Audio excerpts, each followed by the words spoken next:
درود و خسته نباشید خدمت همه بیننده های عزیز.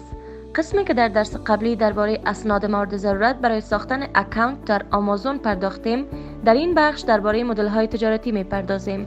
برای آغاز هر بزنس نو یا تجارت ما باید ابتدا یک پلان برای آن داشته باشیم. باید نوعیت بزنسی که میخواهیم انجام بدهیم را مشخص بسازیم. مدل های تجارتی در هر بخش ممکن انواع مختلف داشته باشد، ولی مدل های اصلی آن شامل 4 نوع مدل بزنس می شود. این مدل ها عبارتند از هولسل یا عمده فروشی، دراپ شیپینگ، آربیتراژ و پرایوت لیبل یا برچسب خصوصی. هولسل عمده فروشی است. در این روش محصولات به مقدار زیاد به قیمت پایینتر خریداری و سپس با قیمت بالاتر به مشتریان فروخته می شوند. در آمازون فروشندگان می توانند از تامین کنندگان عمده خرید کرده و محصولات را در پلتفرم آمازون به فروش برسانند. کارهایی که ما در این بخش انجام می دهیم: خرید به شکل بسیار زیاد از تامین کننده یا سپلایر در یک تخفیف. با قیمت کم به شکل مجموعی می خریم و به شکل دانه‌ای با قیمت بازار به فروش می رسانیم. و فروش برند معتبر که قبلا جور شدن و معتبر است می توانیم در این مدل به فروش برسانیم. تقاضای موجود که ما نظر به تقاضا محصول خود را به فروش می رسانیم و باید محصول انتخاب کنیم که تقاضا و استفاده بیشتر داشته باشد. سود خوب یا ROI. پرداختن به این بخش به توضیحات بیشتر ضرورت دارد، اما در کل می توانیم بگوییم آمازون یک ROI خوب دارد.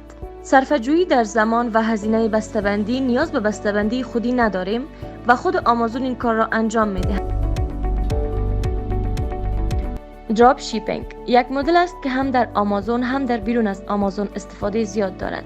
در دراپ شیپینگ فروشنده سفارشات را جمع‌آوری و به تامین کننده اطلاع داده و سپس تامین کننده یا سپلایر مستقیما محصول را به مشتری ارسال می‌کند.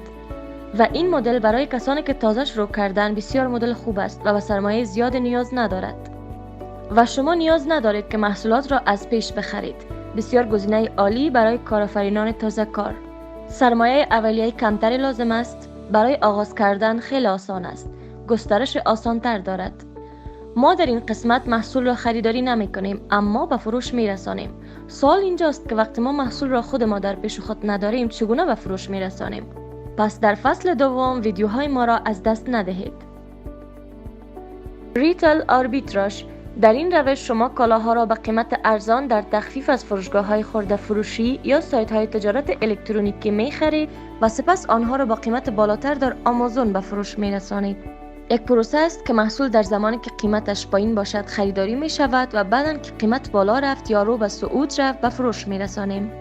و بعضی ها آربیتراژ پول را می کنند و بعضی ها از طلا را و شامل هر چیز می شود و همچنان در بخش اموال یا محصولات نیز می شود.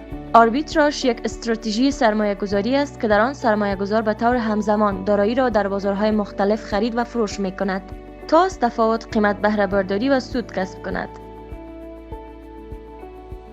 هولسل و آربیتراژ. در عمده فروشی یا هولسل هر محصول که خریداری میکنیم مستقیما از تامین کننده یا سپلایر میخریم، اما در آربیتراژ از فروشنده دست دوم خریداری میشود.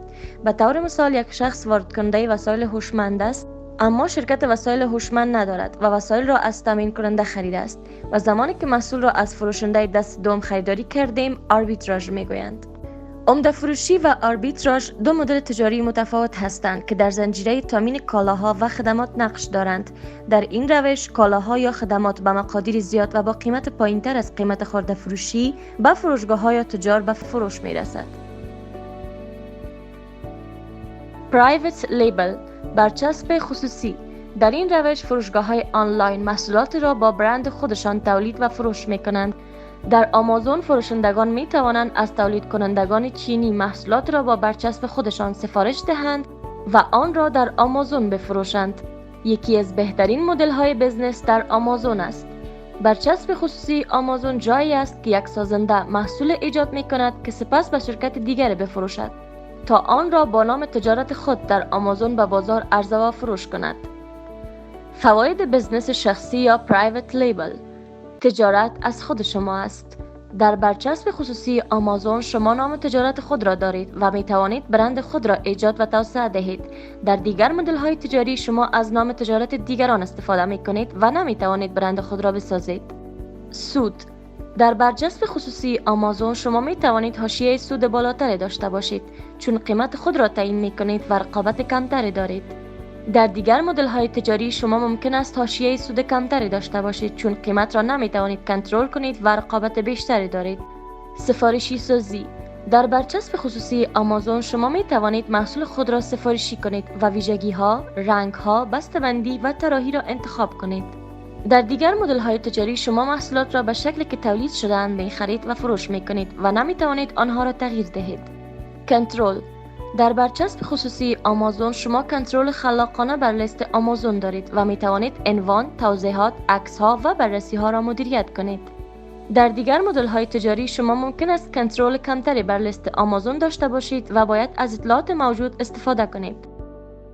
ویدیوهای بعدی ما به زودترین فرصت در دسترس شما قرار خواهد گرفت، پس اگر سوال، انتقاد و یا هم پیشنهاد داشته باشین در بخش کامنت با ما شریک بسازین. بدرود.